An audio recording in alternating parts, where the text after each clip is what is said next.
Welcome friends to another r/slash am I the jerk here video. Today we've got some tough questions to answer, and right away our first story of the day is from Throwaway Dad 02726. Am I the jerk for taking my daughter to use the bathroom in the women's restroom instead of the men's? So I'm 34-year-old male, and my daughter's 5-year-old female. Wife is 31-year-old female. We were on a long road trip driving to another state, and my daughter announced that she had to pee really bad. So I drove until I found a Walmart, and my wife asked me to take her to the restroom since she wasn't feeling well. I'd like to start off the rest of this by saying that we as a family do not usually use public restrooms. My wife's a bit of a germaphobe, so she tells me to avoid them. But we still had a long way to go, and our daughter tends to get super upset and angry when she's uncomfortable. So we figured this could be an exception for the sake of everyone's sanity. I take my daughter up to the restroom entrances and then realize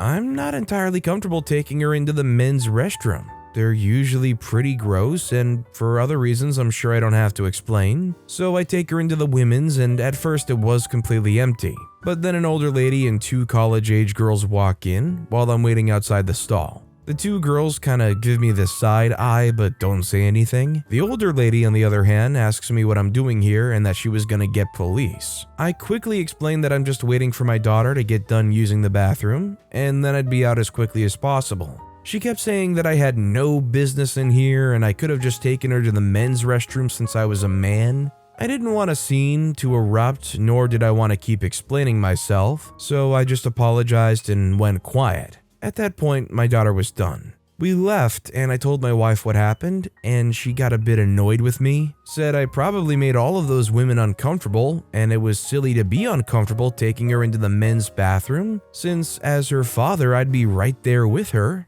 I even told her that the men's restrooms tend to be dirty, and she said that all bathrooms are dirty so it doesn't matter. She also brought up the fact that there could have been a woman fixing her hijab, so it was a bad move on my part. The argument is now since sizzled out, but I can't help but think I was justified in taking her to the women's regardless of how the other women felt. Am I the jerk? Personally, I don't think it was as big of a deal as some people may make it out to be, but I will obviously say that I don't think I have much authority to decide whether this is right or wrong. All I know is as a guy that's seen plenty of men's public restrooms, I know for certain it's probably much more likely that the men's restrooms are disgusting as far as like the cleanliness of the seat, so I don't really blame them for not wanting to sit them down on a men's Walmart bathroom seat, but I also totally understand why it would make a lot of people very uncomfortable. What do you guys think? Was OP the jerk here? Let me know what you guys think in the comments. Our next story is from Nefarious Vegetable. Am I the jerk for disappearing and causing my parents to lodge a missing persons report? I, female 27, have been married to my wonderful husband, male 30, for 5 years. But we've been together for 7 years in total. In all that time, my parents, female 58 and male 60, have never really taken a shining to him. But everyone's always been amicable. That is, everyone except my sister, female 22, who seems to think that the world revolves around her. She's the light of my parents' lives and can do absolutely no wrong in their eyes. Simply put, my husband and I generally keep our distance from her. Last weekend was my dad's 60th birthday, and everyone was invited.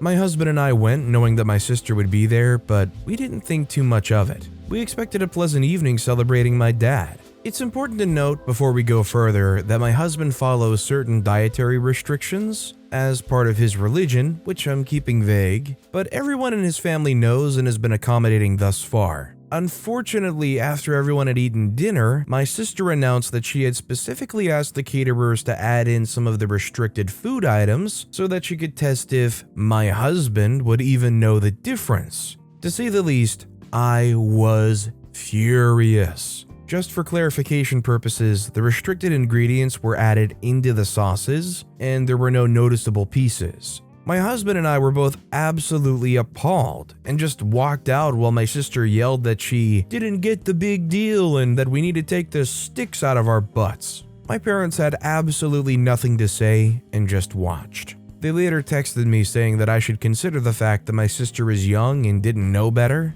I didn't respond. I guess that leads me to the title. I have absolutely gone no contact with everyone since the party and have not responded to a single message or phone call, nor has my husband. When my parents showed up at the house, we did not open the door. When they showed up at my work, I didn't go to reception. I've not laid eyes on them at all. Today, some cops knocked on the door saying that they received a missing persons report and were looking for me. Fortunately, that was all solved quite quickly in that I never actually went missing. But now my friends are saying that I wasted police resources when I could have just texted my parents back, saying that I didn't want to hear from them. I just feel like a grown woman should not have to justify where she is to her parents. I definitely think OP's not the jerk here, and I'll admit, even when I was 22, I didn't really know everything. But I know at 22, I would have had enough respect for other people's choices to not have slipped stuff into their food to test them. Whether or not they want to try to ride that, well, they're young, give them a break excuse into the ground, at some point, they're gonna reach an age where they're not young enough to get away with it. Also, I agree with OP, they don't have to report where they are all the time to their parents. Our next story is from AITA 4577790. Am I the jerk for kicking my nephew out of my house after he hid my husband's inhaler as a prank? My female 30, sister, female 39, has cancer. She's a single mom of her 16-year-old son. We were asked to take him in while she gets treated so we could help him focus on studying and provide a normal routine for him. My husband has asthma. He needs his inhaler throughout the day. Thing is, my nephew is a prankster. He'd hide the inhaler as a prank and then give it back as soon as there's panic in the house. So far, he's done it 2 times and thought it was just him messing around. The other day, my husband called me while I was at work, panicking, saying his inhaler was lost. I asked if my nephew had taken it as a prank, but he doubted it since my nephew would give it back instantly after we panic. I got home and we looked for it for hours and had to go to the hospital eventually. When we got back, we found it sitting at the coffee table. My husband and I looked at each other, and next thing we knew, my nephew was giggling upstairs. In that moment, I just lost it. I yelled at him and told him that he was no longer welcome in my home. He started panicking and my parents called me to get to the bottom of what happened, but they still defended him saying it was a prank and that I took things too far by kicking him out while his mom was struggling. They insisted I take him back, but I refused. Now they're giving me heck about being unsupportive and making things more difficult for my struggling sister. They even blame my husband for not keeping his things locked away. Am I the jerk? Did I make a hasty decision? I don't think OP's the jerk because this is really not the thing to joke around with, and it's not something I would tolerate either because, God forbid, there's a life or death situation where they desperately need that inhaler, and even if the nephew would go and give it back in that kind of a situation, who knows, those seconds, those minutes could be vital. I don't know if they're just acting out or why they do that, but OP shouldn't be shamed for not tolerating that. By the way, if you're enjoying these stories, make sure to hit those like and subscribe buttons down below so you never miss any of my daily videos. That said, our next story is from Mama to My World. Am I the jerk for not allowing my daughter to contact her bio parents? I, 40-year-old female, and my husband, 42, have a daughter, 9. She was adopted when she was born by myself and my husband, and she knows she's adopted. Her biological mom was a very sweet 17-year-old girl who wanted to give her the best life she could. I don't know if her father knows she was ever born. There were no drug issues or anything like that. Recently, she had a school project where she was supposed to write about where she comes from. She's determined to find our biological mother and father to find out. I offered for her to write about our family instead. My husband and I don't want her reaching out to them. We told her this and she's upset, saying we don't understand and that she'll always wonder about them. She said we're being selfish and keeping her from finding out who she is. We obviously just want what's best for her. Am I the jerk? I think OP is the jerk, and my question is, when OP says, we obviously just want what's best for her, what do you mean? You can't just say that and expect us to be like, oh yeah, okay. If she wants to know, I feel like she's entitled to know about her bio parents, even if the truth hurts, even if they find out their bio parents never wanted them and gave them up out of pure spite. They still deserve to know if they want to know. I mean, just put yourself in her situation. Imagine you have this whole backstory to yourself, and for some reason, the 2 people that are supposed to love you dearly will not tell you or clue you into any of that. They may say it's what's best for them, but regardless, wouldn't you want to know? Our next story is from AITA, vegan daughter. Am I the jerk for not letting my daughter go vegan? My wife and I have 8 kids between us. I know, it's a lot, no need to comment on it. This post is mostly about our 13-year-old Gina. Gina came to me recently and said that she wants to be vegan.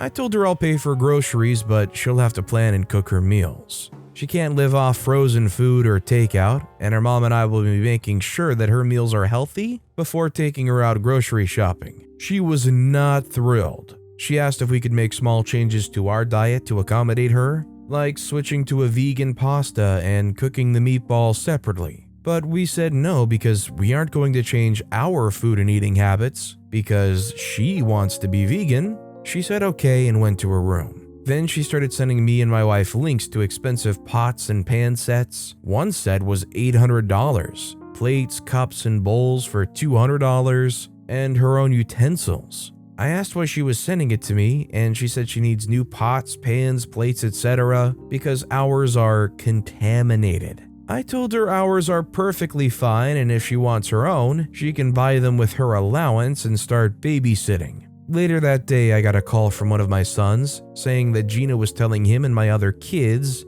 that they have to get all of their snacks out of the fridge in the game room. The game room has a kitchenette because she needs it for her vegan food. When I called and asked what she was doing, she said her vegan food can't be in the same fridge as our food, and it's not fair to make her go all the way to the garage when she's hungry. So, she thought taking over the game room kitchenette would be a good compromise. I told Gina I'm done with the vegan BS and that she can't be vegan while living in my house. She threw a temper tantrum because she thinks I'm being cruel, and she's barely spoken to me since then, so I wanted to know if I was the jerk.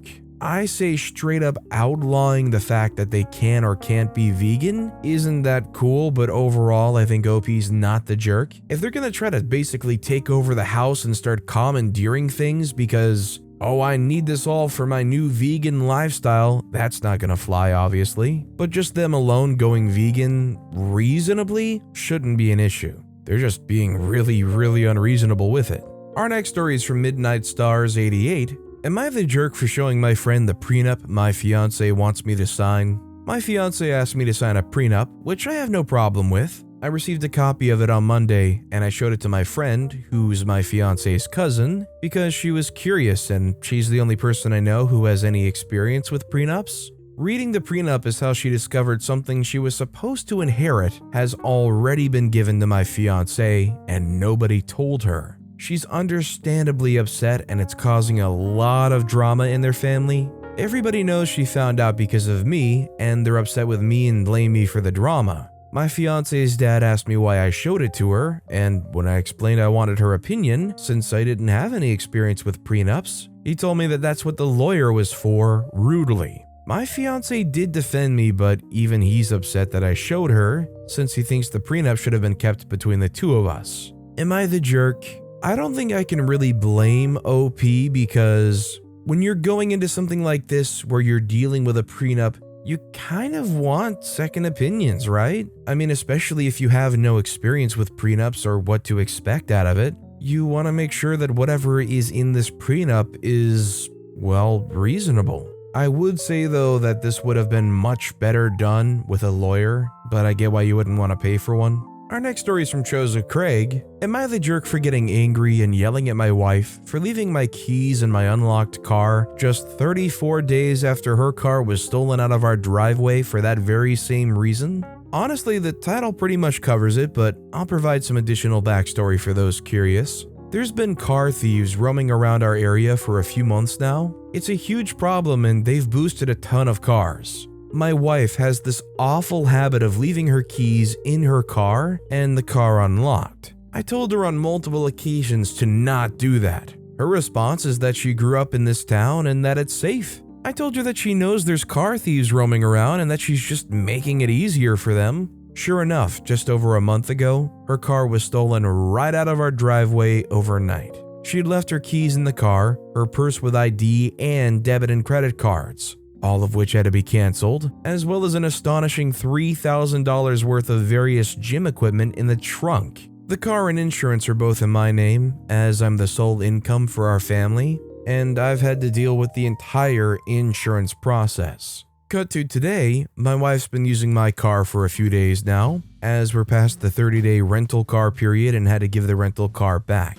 She comes home from the gym, and I ask her for my keys. She tells me they're in the car. I ask her to please get them. She says she's going back out again soon. I ask calmly one more time, and she says her car was stolen at night. They're not going to steal in broad daylight. I lose my crap, hurl some nasty words, and her response is that all she's learned is to keep her mouth shut and just not tell me anything next time. I'm definitely a jerk here for the yelling, but I need to know if we're both jerks. I literally feel like I'm living in the Twilight Zone or something. I can't understand my wife's line of thinking here. I can't possibly exist in the same universe as someone who left their keys in their car, had it stolen, and then left their husband's keys in his car just over a month later. 100% OP's not the jerk. They weren't even the jerk for the yelling. This is so ridiculous. Like, I understand leaving your car unlocked, but nobody leaves the keys in the car. That's just,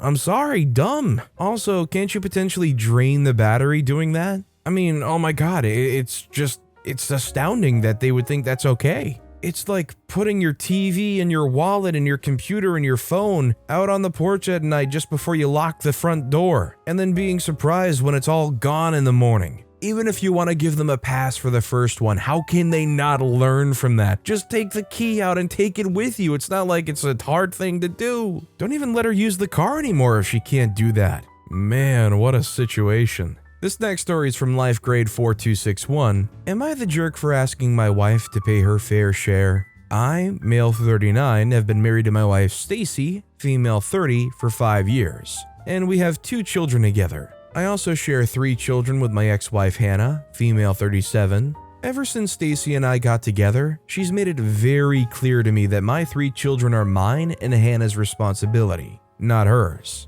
This has worked out well so far, but lately it's been taking a toll on me. I pay Hannah child support every month. Ever since Stacy had our first child, she's demanded that I give her the same amount of money each month to keep things fair. In addition, I have to pay for half of our joint household expenses, i.e. mortgage, utilities, food, and my own car. Stacy pays for the majority of expenses for our children. Here lies the problem. Stacy's never taken issues with having to care for mine and Hannah's children. She picks them up from school, takes them to activities, and ensures they have everything they need. However, anytime she purchases anything for them, she immediately sends me a Venmo request and demands I cover all expenses related to children that are not hers. We recently went on a family vacation, and she demanded that I pay for half of the portion for our children and all of the portion for Hannah's. I told her that all these expenses are taking a hit in my finances, and she didn't seem to care.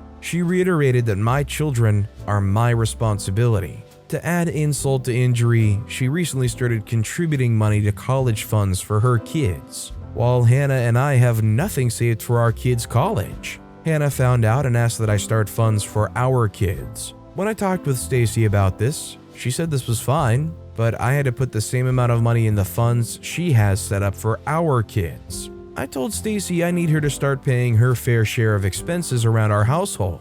I can't afford to pay child support, household expenses, and all of these miscellaneous expenses that come up for my kids. It wouldn't hurt her financially, as she makes more than me and could easily spare some money. Stacy blew up and took our children to her parents' house, and I haven't heard from her in a day and a half. Am I the jerk for demanding that she pay her fair share? I think OP is the jerk if they expect and put pressure on Stacy to pay for kids that aren't hers. It would be nice if they helped OP out, but they don't have a responsibility to, and if this is all beginning to take a very big toll on OP financially, what they need to do is go back to the court and renegotiate child support, especially considering how much support is Hannah putting forth towards all of these utilities and food and whatnot that the kids are getting from specifically OP. If it's such a big problem that OP is constantly paying for food and toys and clothes and whatnot for their and Hannah's kids,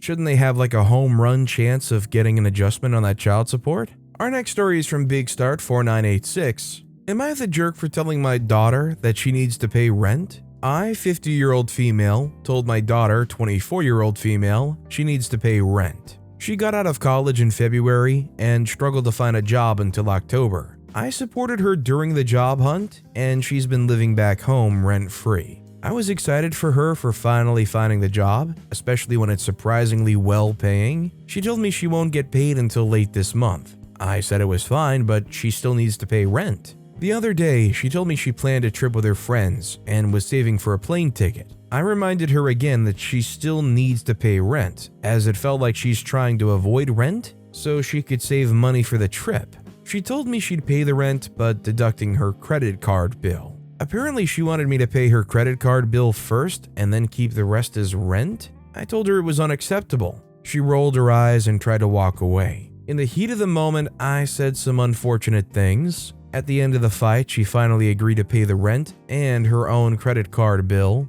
My daughter's become extremely distant since. She started working overtime almost all week. I tried to talk to her. I even told her she can keep her original plan, but she just kept fixating on the things I've said, either ignoring my message or telling me how I've misunderstood her and made her felt bad. My husband thinks I'm the jerk because he thinks our daughter was already stressed, and I kept reminding her for rent money she didn't have. Demanding rent in a fight made me the villain. Today, she handed me a stack of cash, rent and credit card bill included. I tried to tell her the money will be in a family savings account. She rolled her eyes and said she doesn't care. She then cut up the credit card I was managing the bills for. My husband gave me a "I told you so" look. I honestly don't think I deserve any of this treatment. I love my daughter very much, but I can't help but wonder if my husband was right. Am I the jerk? So just mainly on the premise that OP's like, in the heat of the moment, I said some unfortunate things, and then moves on to everything else. Probably the jerk here. We don't know what was said, and depending on what it was, it might totally justify the daughter acting the way they did, which is cold, restrictive, gave the money up exactly as OP wanted, and that's that. Let alone the fact that they keep hounding their own daughter for the money before they're even actually being paid. Our next story is from Charming Lab 9681. Am I the jerk for turning my kid's stepbrother and stepsister away from my door? I have two sons with my ex-husband, Cade, 14, and Kale, 13. Their father and I divorced 10 years ago, and 3 years later he remarried. His wife came with a girl, 12, and a boy, 11, of her own. Problems started that first Christmas when the boys didn't go to his house, loaded down with gifts bought by me. I was told I should have bought gifts for the younger children from their new brothers. That was the beginning of what became a crap show. To make a long story short, my ex's stepkids get whatever they like, pretty much. My ex and his wife don't feel like my boys should have things that are kept in my house. They feel what the boys own should be shared with the younger step-siblings, and the step-siblings want everything. They're also the kids who, still to this day, will tantrum if they do not get their way. My boys do not like them and hate their dad's house. There have been incidents where their stuff was broken by the step-siblings in a tantrum, and I might think some of it was exaggerated if I didn't witness some incidents with my own eyes. The worst being Cade's 11th birthday. I threw a party for him and his friends. It was a mom party. Ex is supposed to take care of a celebration with him. He and his wife show up with their kids and they invite themselves into the party, start poking at some of Cade's gifts, and then when Cade wouldn't give them one, smash them against the table we were sitting at. I had to get a member of staff to force them to leave us alone, but that was all because the kids were told no to taking claim to one of my son's gifts. I still share custody of the boys, and the judge will not let them decide to spend less time with their dad. I bring this up because I know it'll be asked. Anyway, it was my parenting time with the boys last week. On the Saturday, their step-siblings came to the house, saying they wanted time with their brothers. I saw no sign of my ex or his wife. I asked them how they got to my house. They said they walked. I told them they would need to walk home. They asked again to come in, and I turned them away. Ex called me when they got home and yelled at me for turning the kids away. He said I let them go, not knowing what would happen. On one hand, I normally wouldn't do it, but seeing as they walked, I figured they could walk back. Not to mention, it has only added drama. I need to ask if my dislike of the kids led me to do something that makes me the jerk. Am I the jerk? Whether it was the ex that dropped them off on your doorstep or them that walked all the way there, you're not the jerk for turning them away. And in this situation, you don't know if that's like a normal behavior for them or not. Now you know, next time that happens, if it happens again, just call CPS right away. Call the police to come pick these kids up so they'll be safe on their way back home. Definitely not the jerk. Our next story is from Optimal Promotion 879. Am I the jerk for not moving from my booked seat for an elderly person? I, 32-year-old female, recently got a train across the UK from London to Aberdeen. It's a 7-hour journey, so I booked myself a first-class seat well in advance. First-class seats on trains in the UK can be expensive, but I decided to treat myself because 1, I was making the journey the day after returning from a 2-week-long work trip abroad, and I knew I would be exhausted and totally unable to function. 2, I knew I'd have to work on the train, so I wanted to make sure I had space and the comfort to be able to work. And 3, on certain trains in the UK, the first-class carriages have individual seats, which means you're not sitting next to or sitting opposite anyone. The space is entirely your own, and you can spread out over a little table. I specifically booked one of those seats to enable me to work. I got on the train at London and sat in my seat. The seat they'd assigned me was also the priority seat. Priority seats are the ones at the end of carriages for people with mobility issues due to age or disability, etc. A woman got on after me who was around 60 years old and pointed at the sign above my head and quite rudely told me to move because she was elderly. I told her I'd booked the seat and she'd need to speak to a member of staff to find her one. She pointed out that the train was full, even first class was full, and there were no other seats. I apologized, but I reiterated that I'd booked the seat and I wasn't going to move. Eventually, a train guard came over to try to help. The lady had booked a return ticket, but she hadn't reserved a specific seat. For those who don't know how trains work in the UK, if you have an open ticket and haven't also booked a seat reservation, it means you can travel on any train, but you aren't guaranteed a seat unless there's one available. He asked if either one of us would consider moving to standard class if he could find us a seat. I again refused, explaining that I'd booked the seat well in advance and that I needed it. He asked if anyone in the rest of first class would mind changing, and no one agreed. Eventually, he took the woman to standard class and, I assume, found her a seat there. I felt bad, but I also don't think I needed to put myself in severe discomfort because someone else didn't think ahead and reserve a seat. Am I the jerk? I don't think OP's the jerk. It's definitely the kind of thing where if you have a decent conscience, you might feel a little bad about because you don't want to feel like you're responsible for saying no to some poor elderly lady and forcing them to go sit in discomfort. OP didn't know ahead of time that it was going to be a priority seat. They booked what they needed to book, and the good old saying comes up, a lack of planning on your part doesn't constitute an emergency on my part. And our final story of the day is from throwaway account 0983. Am I the jerk for not consulting my sister when my wife and I picked our baby's name? I'm male 27. Me and my wife, 26-year-old female, have been together since we were 16. We got married 2 years ago and just had our first child. For the sake of privacy, I'll call our child Mason. When we announced our baby's name at his birth, everyone seemed happy. But after everyone gave my wife and I time to bond with our son, my sister, 25-year-old female, asked if she could talk to me. When we were in private, she blew up at me saying I was betraying her by naming my child Mason. She said his name was on a list of potential baby names if she had a boy. I hadn't known about this list beforehand, so that was a surprise. She asked me to change my son's name because apparently Mason was one of 2 names she chose for a boy. My father sided with me, but my mother sided with my sister. Am I the jerk? I think this is one of those situations that in no way could you possibly be the jerk. This is one of those situations where not only did you not know about this imaginary baby name list existing, but I also think regardless that you have no obligation to respect that list. This isn't like picking a sentimental name that means a lot to her after like a grandfather or something. This is like having a kid, naming your kid Jacob, and then your sibling coming over and being like, wait, no, I really like that name for my potential baby boy in the future. You gotta stop, you gotta change that baby's name now. I'm sorry, but no. definitely not the jerk. But with that being said, that's all the time we have for today. Now, if you want to hear another absolutely crazy Am I the Jerk Here story, check out that video on the left. Or if you missed my latest video, check out the video on the right. That said, I'll see you all next time with some more stories.